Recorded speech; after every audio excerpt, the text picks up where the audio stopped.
Yo, what's up? My name's Patrouski, and today I'm going to be talking about 5 things that make PokeMMO a more difficult Pokemon game. Specifically, I'll be relating to the storylines, and even more specifically, I'll be talking about AI, gym leaders, trainers, and the Elite Four members.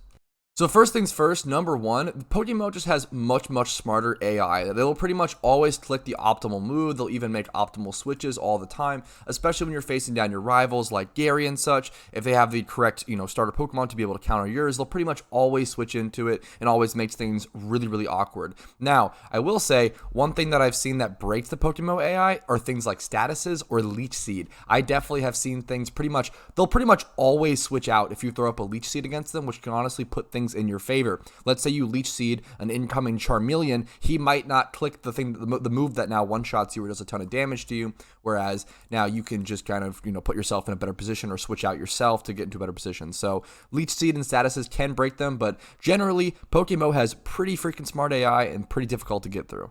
The AI can be so smart that players will even accuse them of cheating sometimes or think that they are seeing their moves before they even click theirs.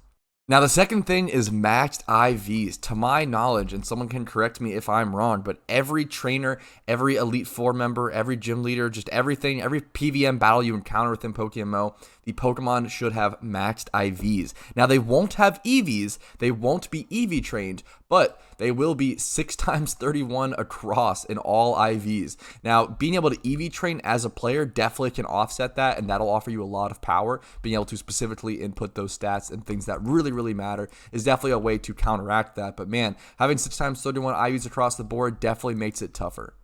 The third thing is just more powerful Pokemon and more fully evolved Pokemon. One of the best examples of this is Koga and Kanto having access to Crobat and having access to Weezing. That is a big deal as opposed to his normal Pokemon he would have in those slots. Usually he would have a decent amount of 2 times resistances or resistances to grass type moves. Like if you picked Venusaur, you're going to have a tough time against Koga, but usually you can push through him. But in PokeMMO, he actually has like 2 Pokemon that are 4 times resistant to Venusaur, making Venusaur an extremely difficult, pretty much unusable Pokemon against Koga. You're not really able to brute force through that much resistance of the grass type, so they really want you to pick a different option, and they really don't want you to be able to brute force through a lot of these different Pokemon. You'll even encounter Elite Four members and certain gym trainers and leaders having access to legendary Pokemon like Mew or Moltres or stuff like that in the post game during these gym battles like you see on screen now.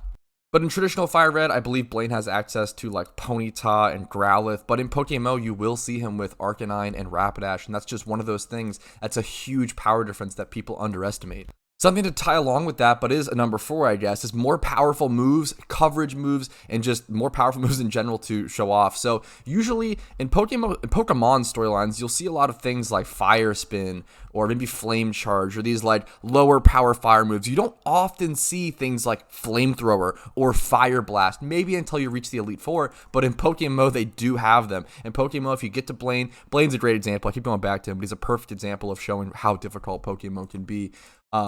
Having access to that perfect coverage or those just more powerful moves and more powerful coverage is really important. Blaine is one of my best examples that I look to when explaining power creep and move pools in PokeMMO, because Blaine is obviously a fire type gym. If you go into him with just ground type Pokemon or water type Pokemon that could counter him, you're actually going to get stomped, and it's really tough because a lot of his Pokemon, I believe like 5 or 4 of his Pokemon, have access to electric moves and grass moves. He has a Rapidash with a Power Herb Solar Beam Rapidash just there to counter those ground or water type Pokemon. He also has a lot of wild chargers, including an Arcanine. Arcanine also has access to close combat, which is a very powerful move you are not used to seeing in most Pokemon storylines from an AI. A 120 base power fighting type move is just incredible, alongside having access to the wild charge and extreme speed.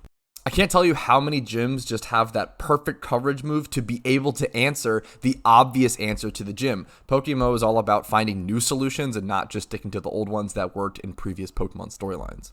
This is one of the things that makes Nuzlocke on PokeMMO specifically difficult. Now, moving on to number 5, though, I do want to say items. Items in PokeMMO can be really brutal in storylines. I can't tell you how many focus ashes are just out there lying around randomly on things. It's pretty nuts.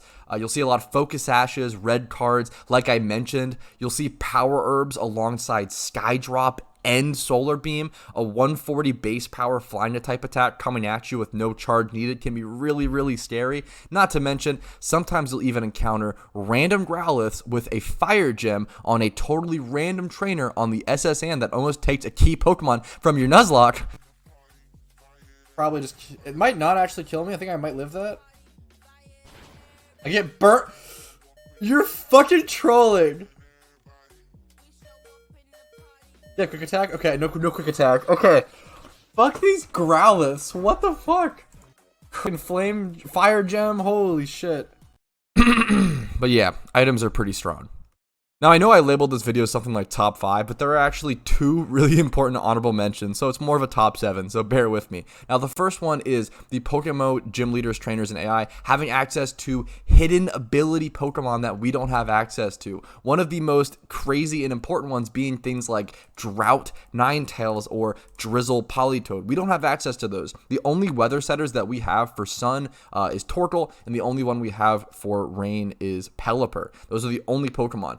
Now, when they have access to things like the Ninetales, to Solar Beam and everything, and the Pelipper, to Drizzle, it gets really scary, it gets really difficult, and it can be really unfair. It's really frustrating to love these Pokemon so much, be able to want to use their hidden abilities, understand we can't, but then to be able to see those AI and gym leaders use them against us, sometimes it hurts, and sometimes I respect it. I think it's a very troll move by the devs. I kind of love it, but sometimes for some people who love Ninetales, kind of sucks.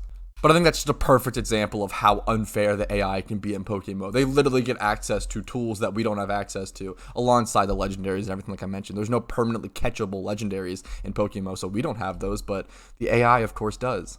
Now, the last thing I want to mention in the last honorable mention is legitimate strategy. I can't tell you how many times I've faced a random trainer on like a biking route or something with 2 Pokemon. The first one gets off a Toxic with like a Focus Sash or a Sturdy or something, but then I like one-shot it and kill it in return. Not a big deal. Only for the second Pokemon, much stronger Pokemon, usually it's like a Coughing and a Muck, or like a Coughing into a Wheezing, etc., etc. The much stronger Pokemon will then come in and throw off a now 130 base power Venoshock on top of the poison, ticking me away. It's actually crazy how much the PokeMMO devs just try to punish you as soon as you let your guard down for 1 second. If you don't heal off a poison in a trainer battle, it could be deadly. And that might not matter too much in like a traditional, PokeMMO storyline run or traditional battle, just going through the storyline. But if you're doing a Nuzlocke, that stuff can be deadly. It can ruin the whole run and kill it there. Alright, but that's pretty much it. Hopefully this video was entertaining, enjoyable, informative, and pretty much a mix of everything in between. If you guys did enjoy it, maybe leave a like on it, maybe subscribe to the channel. I think only around 35% of my viewers are subscribed. Maybe join the Discord if you want to say, yo, what's up? Maybe become a YouTube member, Twitch Prime, Twitch sub, or hit up the PayPal and stuff, links down below. Or maybe just have a great day. I appreciate you guys watching. Have a good one. I'll see you later. Peace. Yo, what's up? If you're seeing this, that means you made it until the end of the video, and I think that's really cool. So first of all, thank you so much for that. And second of all, thank you to everyone who has their name on here, who went above and beyond and supported the channel financially in some way, whether it was YouTube memberships, Twitch Primes, Twitch subs, PayPal, etc., etc.